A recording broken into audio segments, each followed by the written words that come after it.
Good day, all of you. Thank you for being here on that short notice. And I'm glad you come to participate in this discussion and in my presentation. I would like to start with my personal story, why at all this is an important issue for me. From the very beginning, I just came to philosophical practice basically from logotherapy, and it was a very occasional, I would say, situation, because at the same time in my university in Moscow, there was conducting like the very first program in logotherapy, and at the same time it was a start of a short course in philosophical counseling. And my mentor in logotherapy told me that, that we in logotherapy we do have the method of Socratic dialogue, and philosophical counseling is the thing that you need. So I just tried and stayed, as you see, for quite a time. It's been, I guess, 7 years already since I just get noticed, let's say, with philosophical counseling.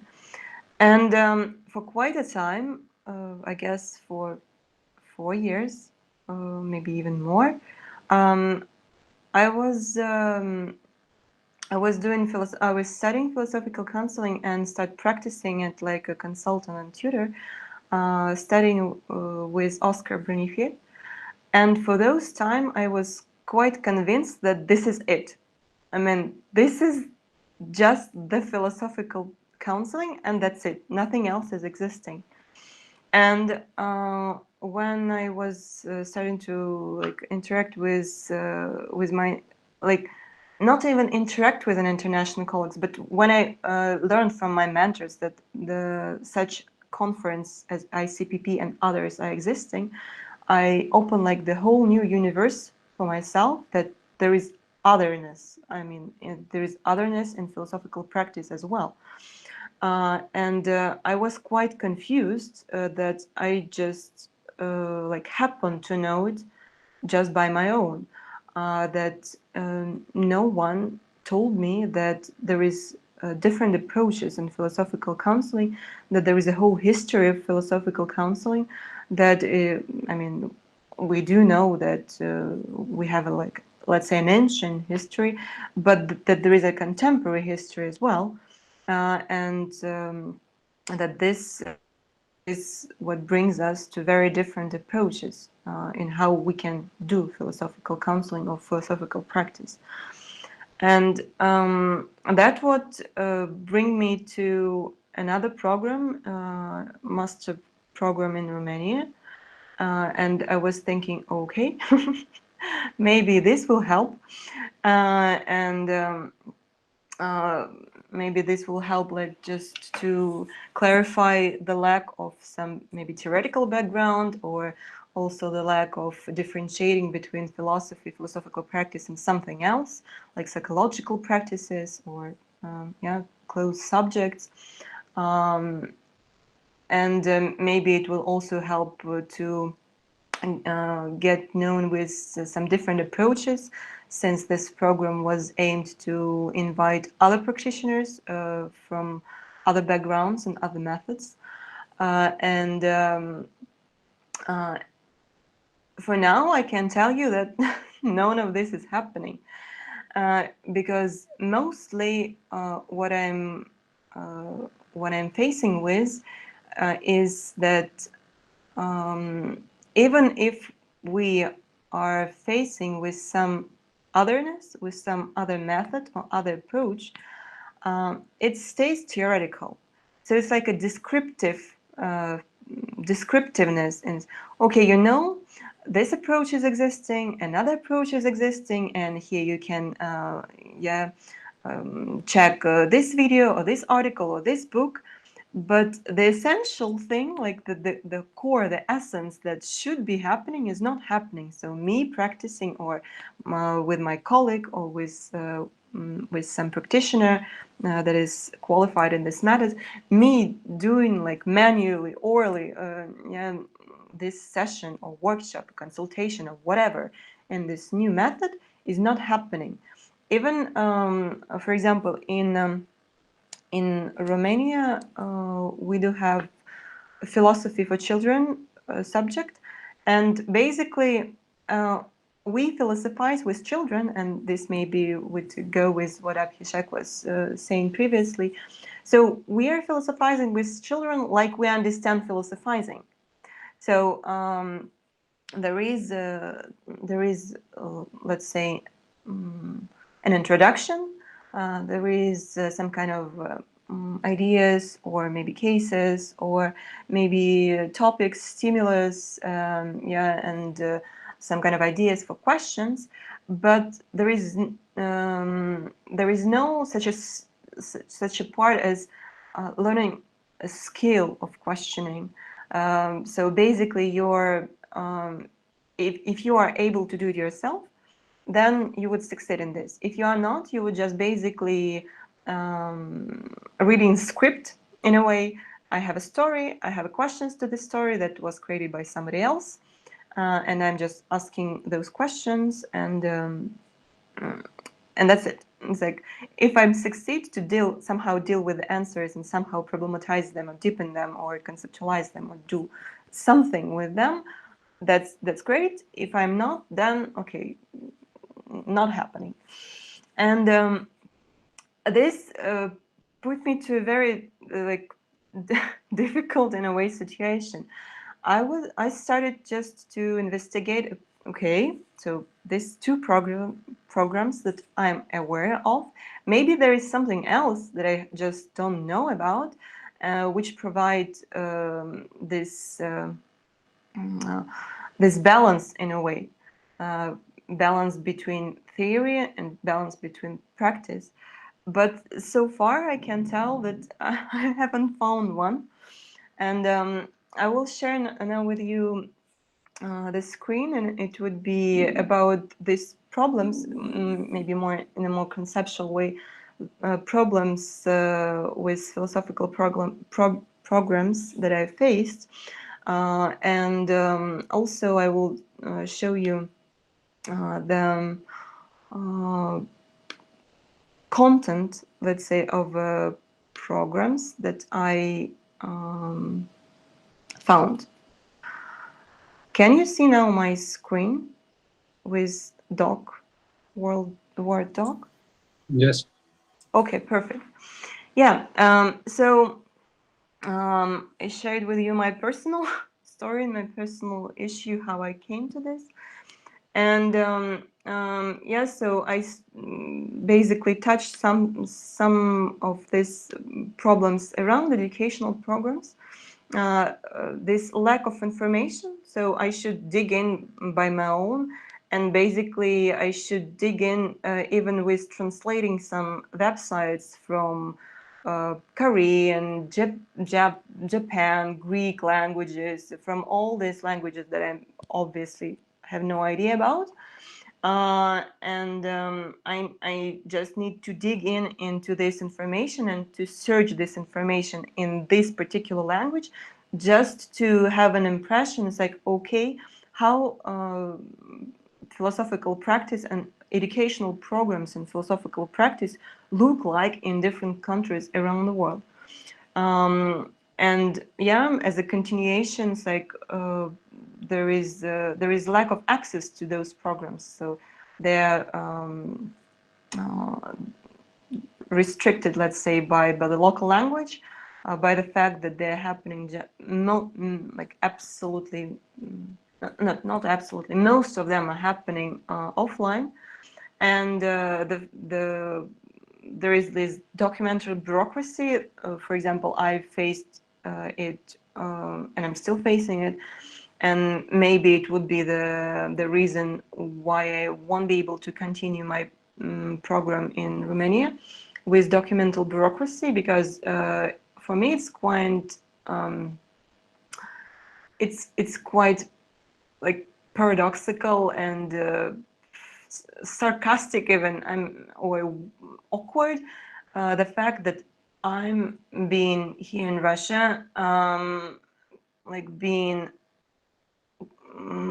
participating in those courses online should provide an educational visa to participating in the program. An educational visa requires such documents as how it's called, like the document that would prove that I have an apartment to live in during my stay in Romania while I'm studying, and my insurance again to being able to be in Romania for this period of time. For me, it's kind of just the weirdest thing that I'm here, I'm not there. I don't need all these documents, but these documents are necessary for me to have a visa, and visa is necessary for me to be able to be accepted in this program. So it's kind of the weirdest thing that is happening, but still is happening, and it is crucial because during the whole year that I was studying there, this situation hasn't changed. The last problem is the problem of lacking of balance between theory and practice, and I will later show you how it's represented in the program, in the plan of the programs. Yeah, so also there is this discrepancy in form. So, for example, most of the programs are happening in the format of lecture, seminar, workshop. That is quite natural, quite understandable. But some programs, for example, upper program is one of them, is happening in the way of. So there is two stages. The first stage, I can show you right away. Yeah, so here it is. So there's two stages, so two levels, and the first level, and this is quite new and questionable for me, that the first level is just 3 days. I mean, what can you know in 3 days? Obviously, there is a difference here because to get there, you should have a certain background. So you won't get there if you are not qualified in philosophy, or if you are not qualified in psychiatry or psychology. It's depending on whom you want to be, a consultant or counselor. But in any case, I mean, it's 3 days. How you can put everything together just in this small time? So this first level is an introduction level, and the second level, and this what makes it quite different from other programs, is that you should write an assignments about your case studies. It can be from 5 to 10. So you should present those case studies. So basically, you should be doing philosophical practice by this time already. And the question is how it happened.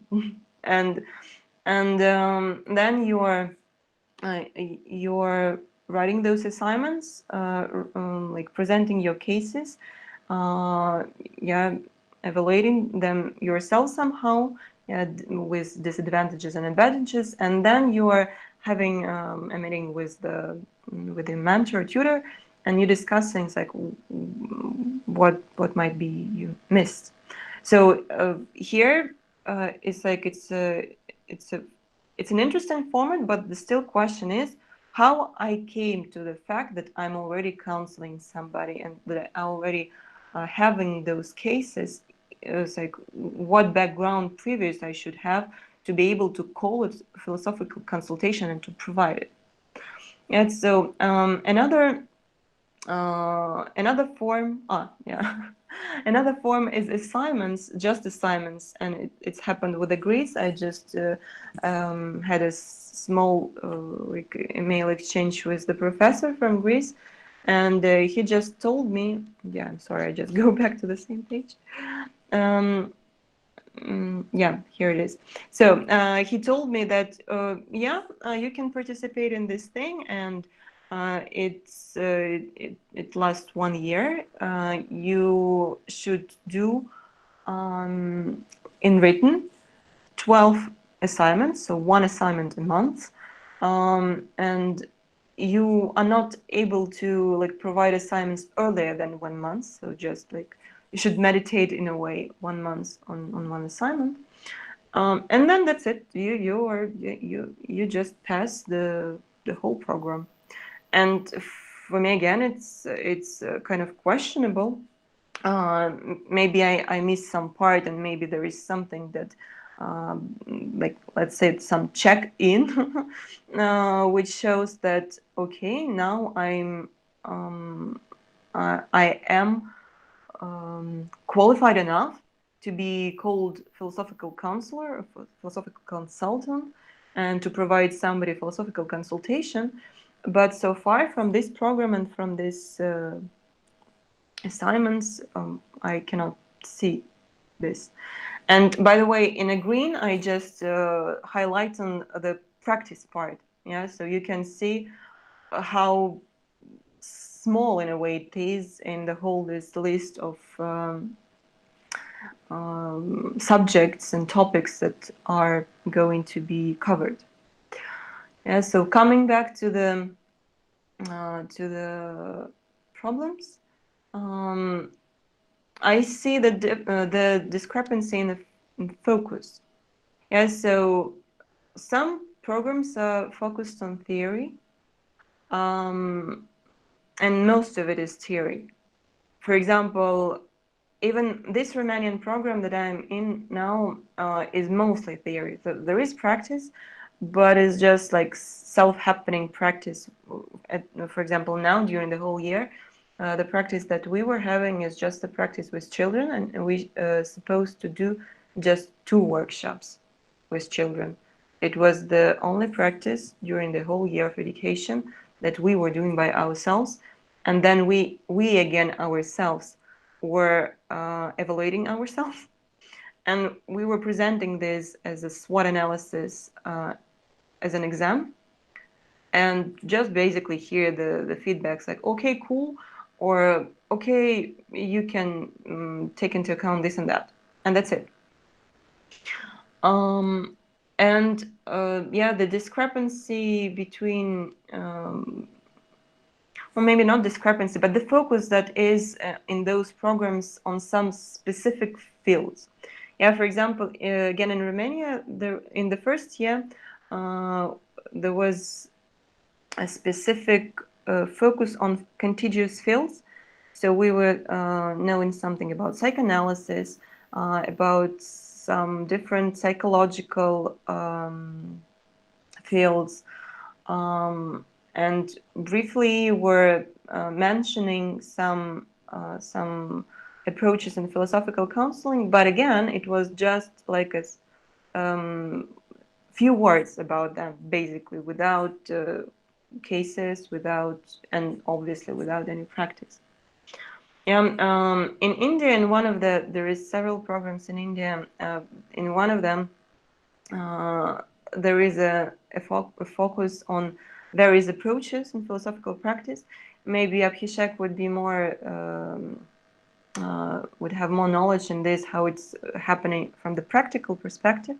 But so far, I understand that they do have. I will show you. Where is it? Yeah, so here. So they do have this huge list of topics, and this is the most diverse, I guess. So the first is about like the introduction to philosophical practice. Let's say the contemporary one, or like not even a contemporary one. Just the whole idea of philosophical practice. Yeah, then, and this is what is specific to Indian, they put here some Indian philosophy here, just and in a mix with other approaches, but that's specific. They put here Indian. And then they do this observation, let's say, of the philosophical practices. And what they claim to do practical. I don't know whether it's happening, because some programs are as well claimed to do practice, but if, for example, in this Romanian case, not always it's happening. So they claim that there is specific amount of consultation that needs to be conducted. And yeah, again, in the in an advanced course, there is also like a more deep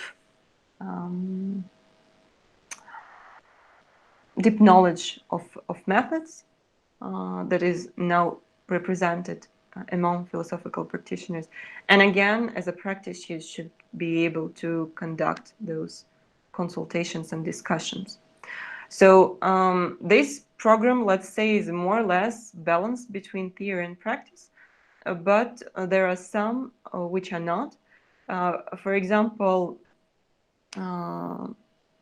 yeah, I will continue with this list, and then I will show you the programs. Yeah, so there is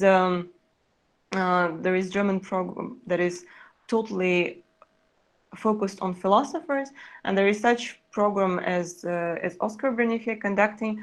I haven't indicated country here because he's conducting it mostly now online, so it's like you can do it from any country.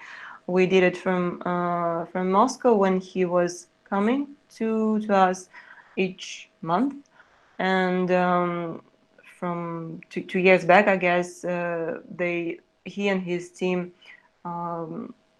go practically totally online, so now it's from everywhere.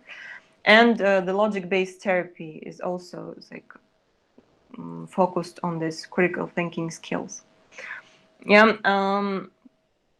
and the last thing that I want to mention here is the background, and this is maybe one of the core things that brings us where we are.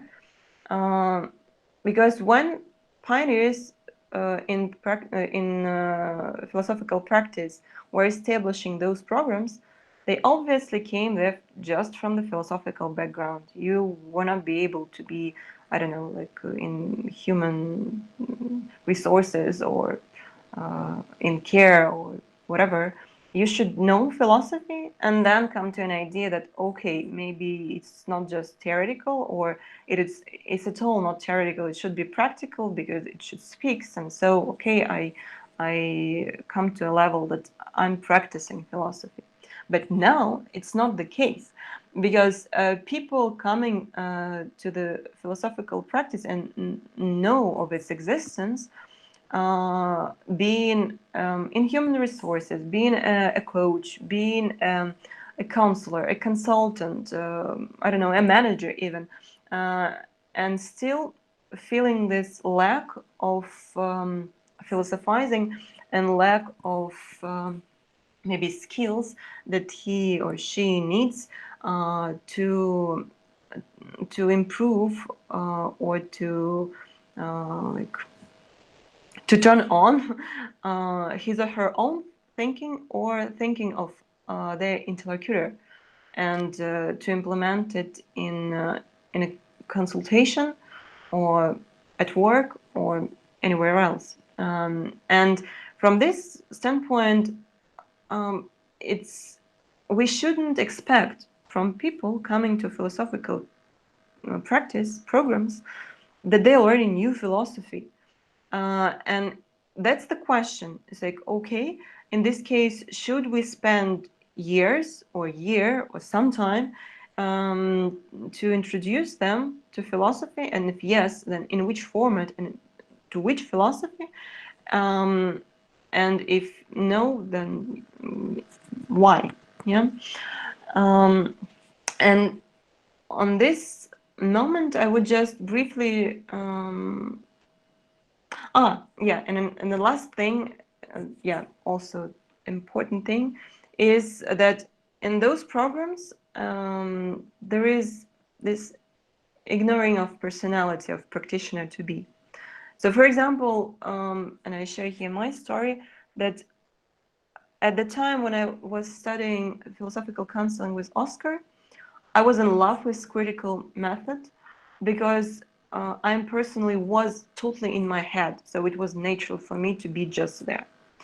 But now, when I like with my personal story, with my personal development, uh, coming back to my emotions, coming back to my body, and I was mentioning this, maybe you heard this as well on the previous sessions that we were having.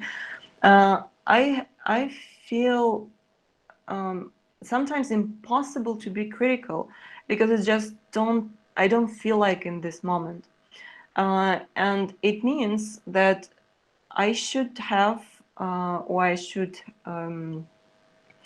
have I don't know, a chance, let's say, to implement some other method or some other technique, still being in philosophical practice, but I don't know them.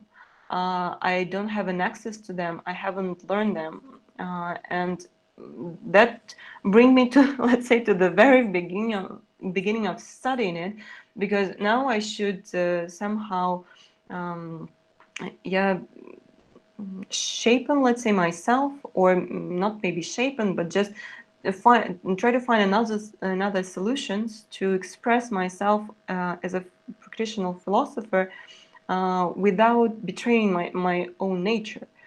And that would bring me to an idea that I, as a practitioner to be, uh, should have a chance, first of all, to know, and not just know, but to try those different approaches. And then when I tried myself in them, um, decide like which of them, couple, one, I want to dig in and want to become a professional in, and to which I can, for example, come back later and yeah, study it more precisely when I feel a need. Maybe when I'm changing personally, and I feel that okay, I need some other instruments just to be in sound with myself and with my client. Um, so that's basically it. I just show you briefly the programs that also yeah, I know of at the moment.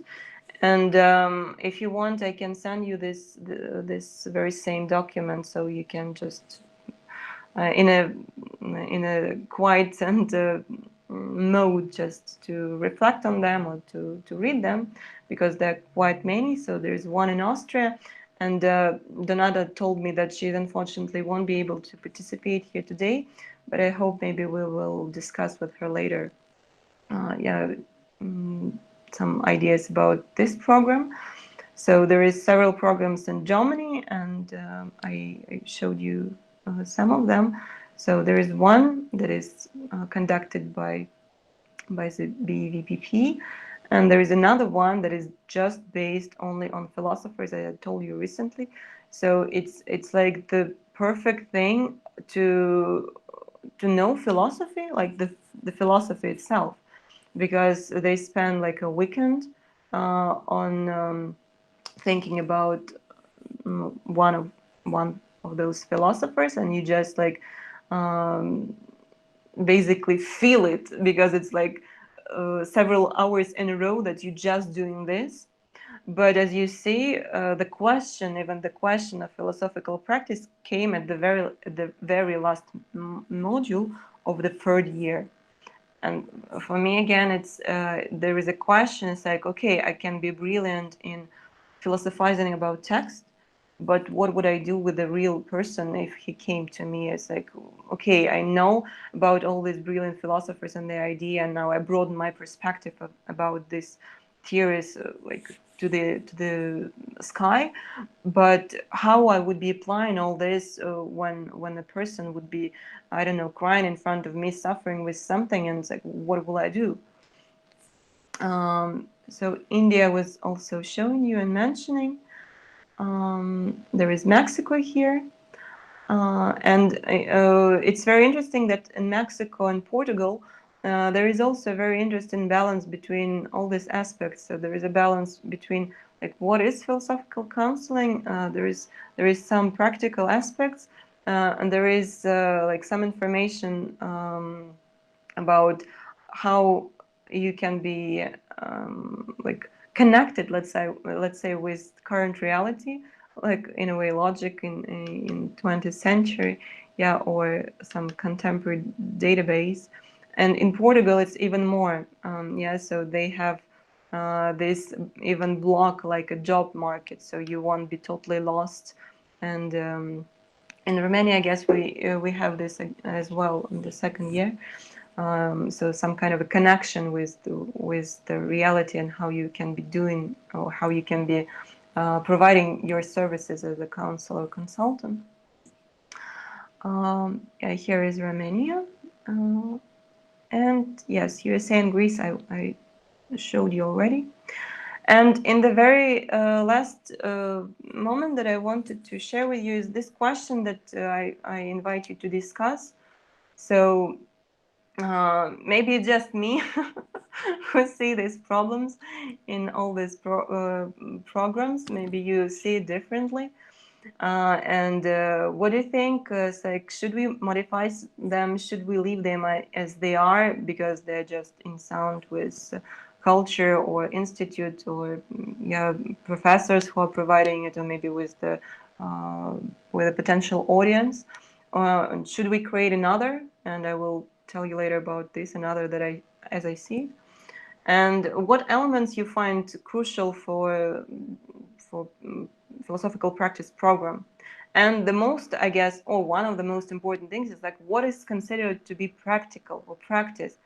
For example, if I'm philosophizing about the text, is it already practicing or it's not? And would it be enough for me conducting a workshop or conducting a consultation? And yeah. And how I see this, when I was thinking, it's like, okay, if I would be able to organize some kind of a master program in philosophical practice, how I would do that. And I thought that, okay, it should be definitely online. I know that there might be uh, different opinions about that, and I also like in love with conducting something offline. But in this case, it's not about me being comfortable or me enjoying this physical presence of people, or small talks during the tea breaks or coffee breaks, but it's about accessibility. For example, I'm suffering from the fact that there are pioneers in the philosophical practice around the world that are aging, and to whom I cannot have an access for multiple reasons. Yeah, now in this current situation of pandemic, and maybe I don't want to spend super extra money for visas, accommodation, yeah, and all this stuff when I'm like going somewhere and living somewhere. Um, and the second thing is that it would be better if it would be English, because yes, since we agreed sometime that it would be the international language for me, it's more understandable if the program would be in English. Then all of us would be learning Greek or Japanese, because there is some kind of interesting stuff happening here, but I don't know the language.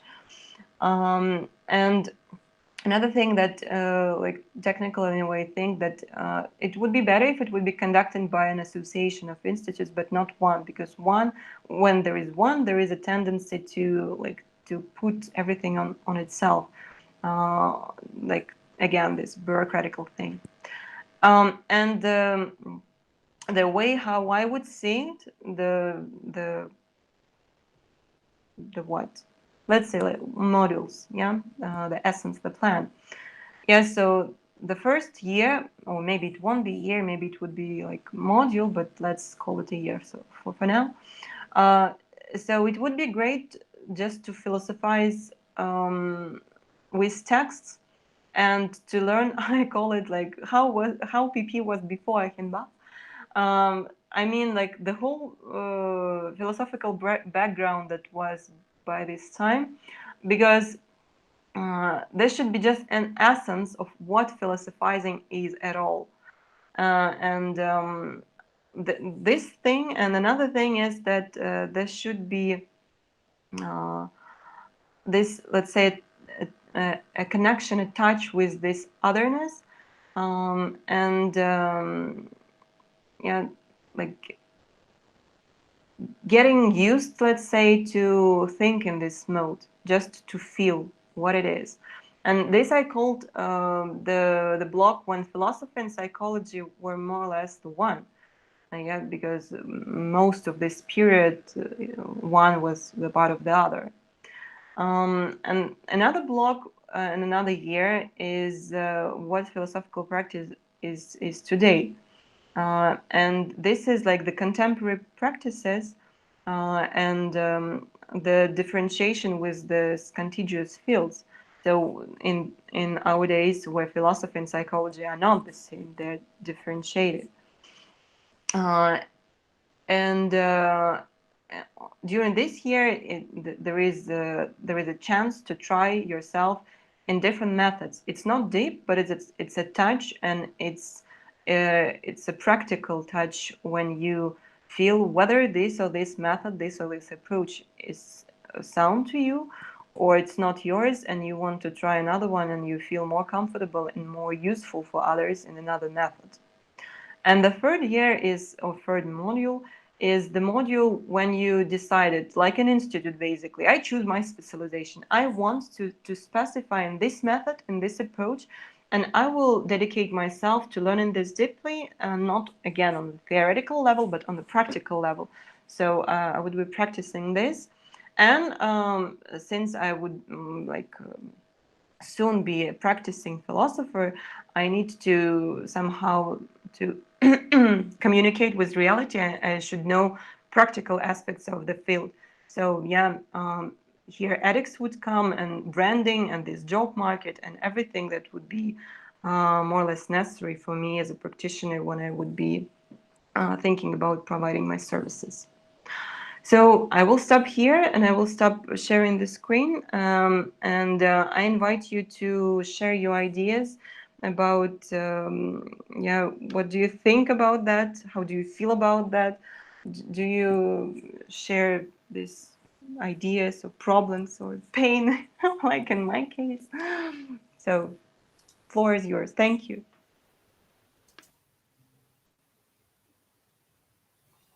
Okay, I see Pepe raised his hand. Pepe, yes, can you please share?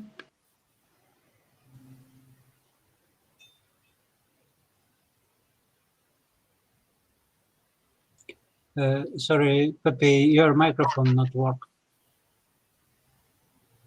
Yeah, it's strange because it's on, but there is no sound. Now maybe? Yes, now we hear you. Maybe? Okay. Thank you very much, Taisia, for your presentation, because it is beyond the training of philosophical practice. It opens some ideas like what is to be a philosophical practice, and who should have a degree or something like that with a philosophical practice. And for me, I'm going to try to answer something. The first question is, which is the target student of our courses? I have been working in some degrees. Can you hear me? There's a lot of echo. Yes, but this is because if I speak. No, like this, we cannot hear you at all. So, as I said, the point, can you hear me? Yeah, we can, or maybe you can turn off your mic and maybe this exclude the echo. Now? Okay, as I said, I have been working for 20 years in several trainings, and now I am working in the training of Portugal or Mexico or some of them. And I think that the first question is, what should be the target JET student? Do they have the career of philosophy or not? I think that both. I think that we have to create two kind of training. One training for people with a career of philosophy, and the other one for people without the career of philosophy. Why? Because mainly we need that our student knows a lot about the history and context of philosophy. And this is very important because if your student don't know the history and concept of philosophy, you are going to have a lot of problems. We had a lot of problems with those students. Anyway, in psychology, there are some courses to give people who didn't study psychology some psychological abilities. For example, to control yourself or the like.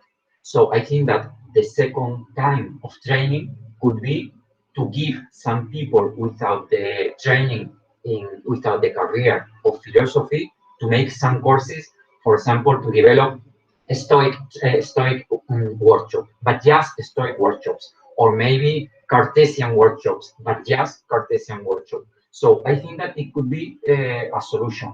Anyway, for me, real training for philosophical practice needs that people know the history and the concept and philosophical practice. Second, I think that critical thinking is very important, but to do philosophy is more than analytic philosophy. Therefore, I think that we have to introduce, for example, poetic reason or metaphysical reason or a lot of symbolic reason. So I think that it is very important not to stay just with critical thinking. And indeed, I think that it is important to make this master inside the university, but I think that it is important to have some training outside of the university. So for me, I think that we have to work inside and outside the academy. For me, it's important, both of them. And indeed, I think that another important point is to develop PhD on philosophical practice. I am supervising some PhD on philosophical practice. And I think that this is important for research. And there are a lot of people who need some supervisors to develop a PhD on philosophical practice. So I agree with you. I invite you to the presentation of my book because I agree with you that we need to make a rigorous philosophical practice in the world, and I talk about it in my book, and I am going to present it at 5.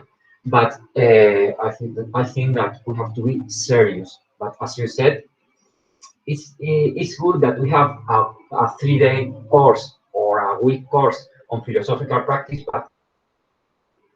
and I have made a 3-day and 5-day course. But I think that the problem is that some people could say, okay, now I have the formation with 5 days in order to open my consultation.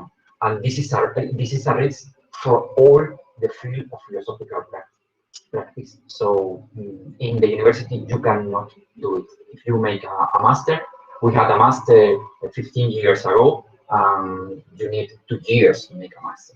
So that's my idea is more or less.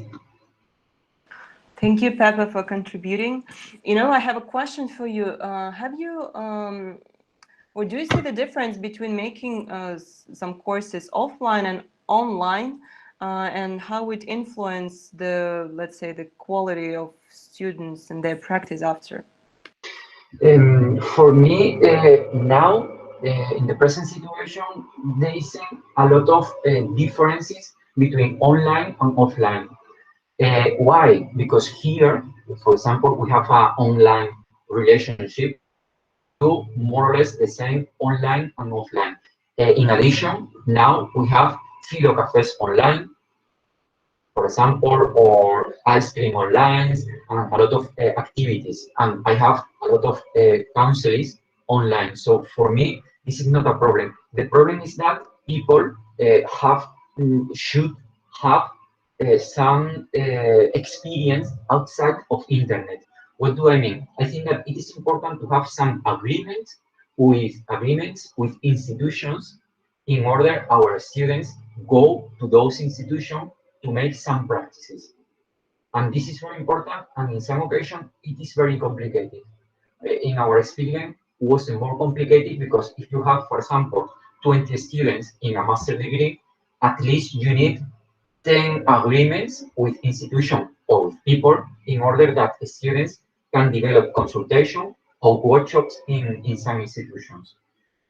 And there is a last issue, but you have resolved it, I think so, that is students. Here in Spain, in some occasion, is that we need enough students to develop a master at the university.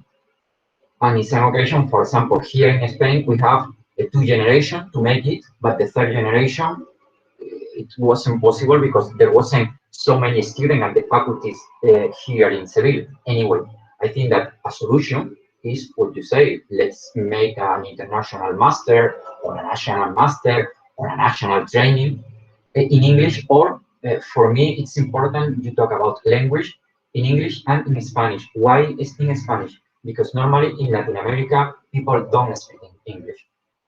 So I think that English is important, but there is a lot of people who don't speak English. Anyway, we can make a English version, a Chinese version, and a Spanish version, for example, of a training, maybe. Yeah, that's also I want to mention this. Thank you for bringing this topic up. So if it is in another language, it is important that it should be as well in English. So it would be like, yeah, let's say duplicated. So for those who don't know, but for those who want to know but don't have an access for this particular language. Yeah, thank you. Thank you, Pepe. Ora, you also raised your hand. Do you want to share something? Turn please your microphone on. Mm-hmm. First of all, I identify myself with your confusion. It's very, very justified. I believe that those who pretend to give international courses and so forth for philosophical counseling are pretending to represent something that they invent themselves, and it's not representative of whole fields of, like Oscar Bernifier is not representing critical philosophy. There are many other approaches to critical philosophy that don't go with Oscar Bernifier. And I can give other examples of Indian or Indian inspired or Buddhist inspired philosophizing is not represented by Ran Lahab, etc., etc. So I believe that those who are practicing philosophical counseling should know philosophy. Otherwise, like those who are psychologists spend many years in studying psychology, they don't know how deeply their psychological theories are influenced by philosophy, but that's another matter. I think that the practitioner should know what is philosophizing, and you don't learn it in a workshop of 3 days, and you don't learn it in a workshop of 1 week. You also don't, I would be very interested to see the various programs of teaching philosophy, and I would very thankful if you send it to me.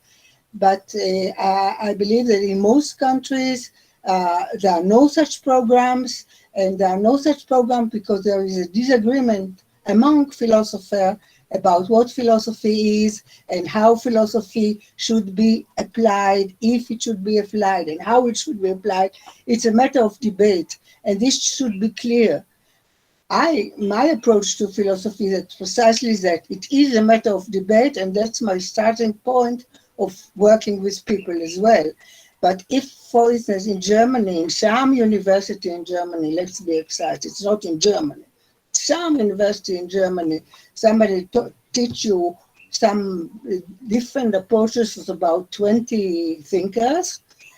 What is more interesting is to know the interconnection and the disagreement between those different thinkers, because that's precisely is philosophy, these debates about different approaches.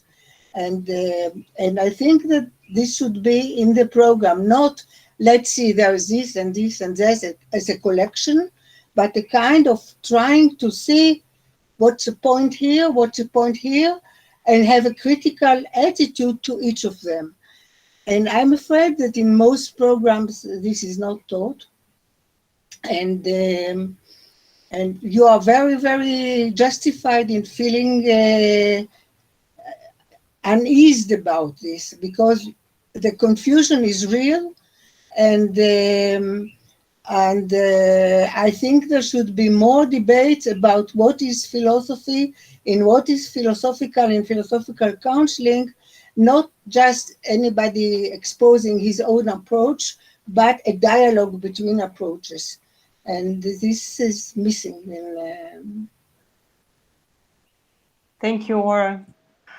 I seen Alexandra, and Alexander was raising his hand. So Alexander, maybe you would start. No, you're not? No, I was just touching my glasses. I'm actually really interested to hear what the more experienced practitioners have to say about that. Okay, Neri, please share. Your mic is off. Hi, I find your presentation very important. I am involved in education in philosophical counseling, consulenza filosofica. I prefer this to distinguish from more than 20 years with several private associations and several public universities. In these 20 years, I have never seen practicing the same educational program. Never. As I have said in my lecture 2 days ago, I think that this is produced essentially by the fact that each one has a different idea, not of the practice, but of the goal of the practice. And this is central in some of the things you have pointed out in your presentation. For example, if I think that my goal is an improvement of the general state of the client, and especially of his her emotive state, psychological states, well-being, is not necessary to have a graduate in philosophy.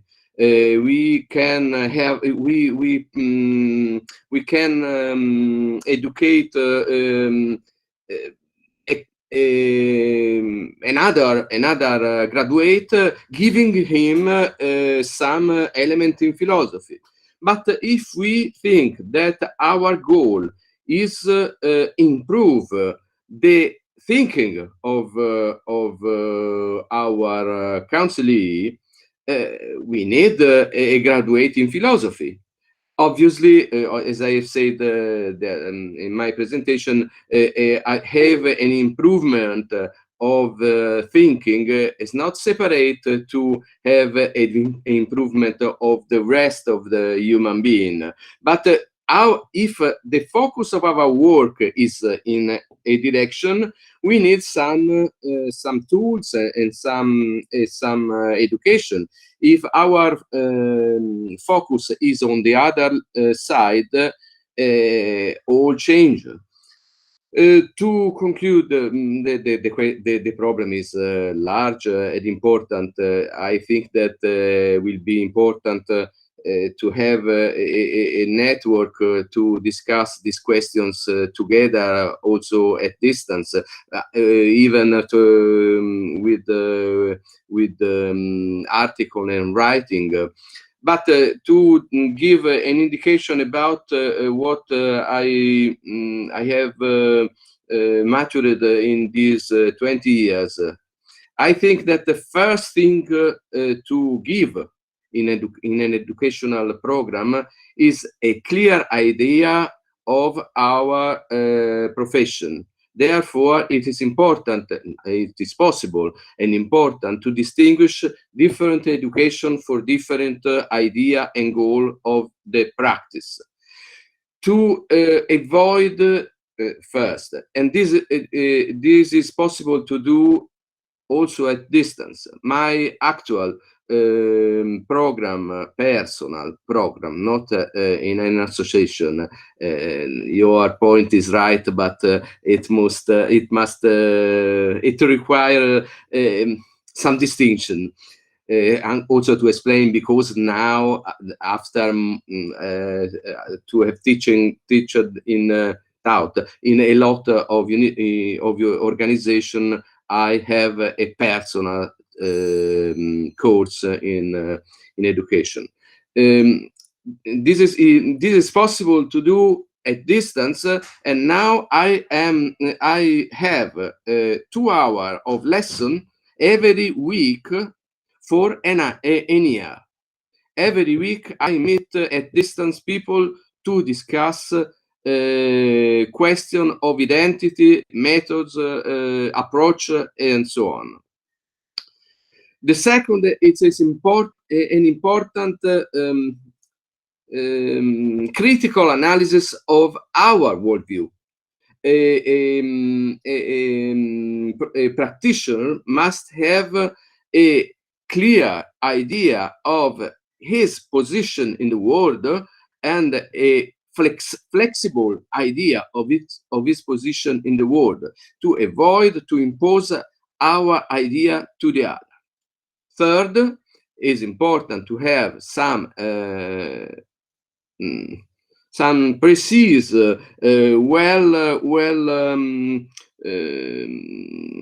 well tested, concrete practical exercise.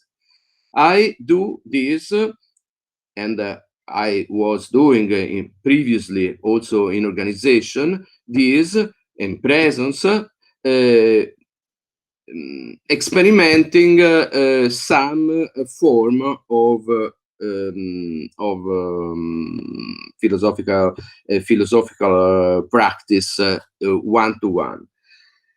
Concluding, I think also that it is important concentrate the education of a kind of practice. This is difficult to find in association, because now I speak for Italian, but I have seen that also outside Italy is not so different. Is too frequently to find inside an association or organization a significant group of people who think to the practice in the same time, in the same kind. So the information, the education to the student are too much different, and the student usually as disoriented, and at the end of the course are unable to practice really the activity. I would have a lot of other things to add, but I hope to have an occasion in future with you. Thank you. Thank you, Neri. Pepe, you wanted to add something? Yeah, Sergey, I noticed yeah, that sorry, we have colleague. 3 minutes left. We have 5 minutes 5, okay. left until the next meeting starts. Sorry. Okay, 2 minutes for me. First of all, thank you very much, Neri, because I know that you are working for a long time in philosophical practice. Some ideas, some problems. One problem, Neri, you said we have to need a clear idea of our profession. The problem is that we don't have a clear idea of what is philosophy. If I talk about Tantra in my faculty, my colleagues are going to say, this is not philosophy, this is wisdom or something strange. So where are you? You are with something strange. So the first problem is that we don't know what is philosophy. And if we don't know what is philosophy, this is a problem. Anyway, we can say, okay, philosophy is what philosophers do, what we study at the faculty in several ways and the like, or what people, philosophers, publishing books. It could be a solution. Anyway, in order to know what is the goal of philosophical practice, we need to know what is the goal of philosophy. And as you said, Some people say that the goal of philosophy is truth, and other people say that is well-being. For me, it is so complicated to talk about truth and well-being, because if you want to make some workshops on well-being, for example, in Stoicism, you need to develop premeditatio malorum, acrobacia, several exercises that normally people outside of philosophy are not going to do. So for me, you need some formations and training in philosophical practice. And I agree with you that we need practice. I have now a training of 7 months for people on Stoicism workshops. And I said to them, okay, we are not going to talk about theory. We are going to make the workshops. And after that, we are after the workshop for 1 hour and 30 minutes, we are going to talk about the theory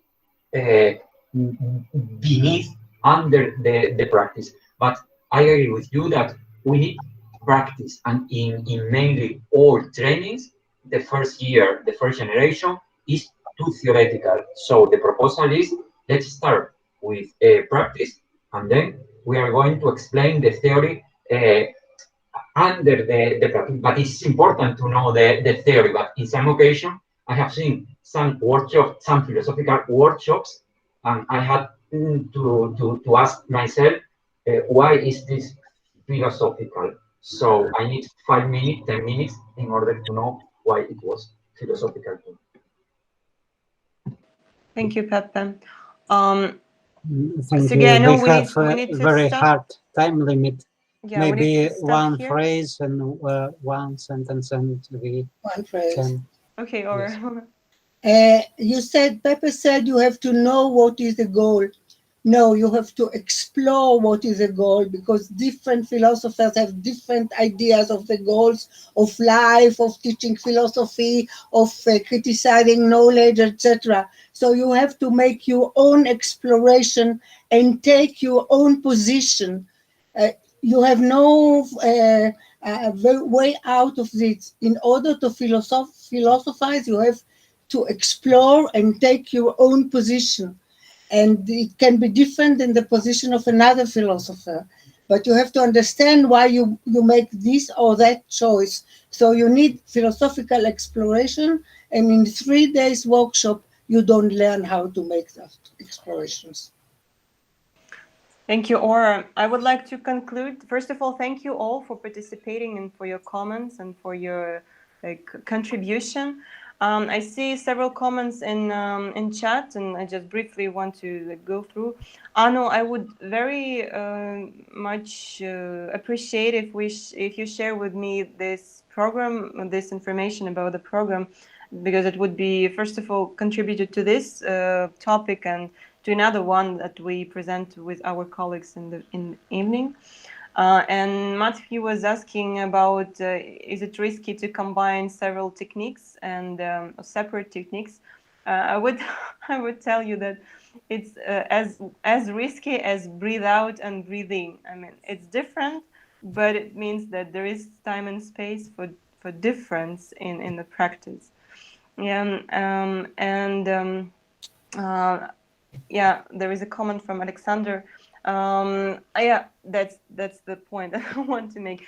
Here's my email, and please feel free to contact me if you want this document that I've shown you. I would be glad to share it. It's just in English, but yeah, it's no problem to translate it in any language. And if you have any comments about this issue that I was raising, any suggestions, any ideas, I would be happy to hear them. So please feel free to contact me. Thank you very much for being here, for your contribution.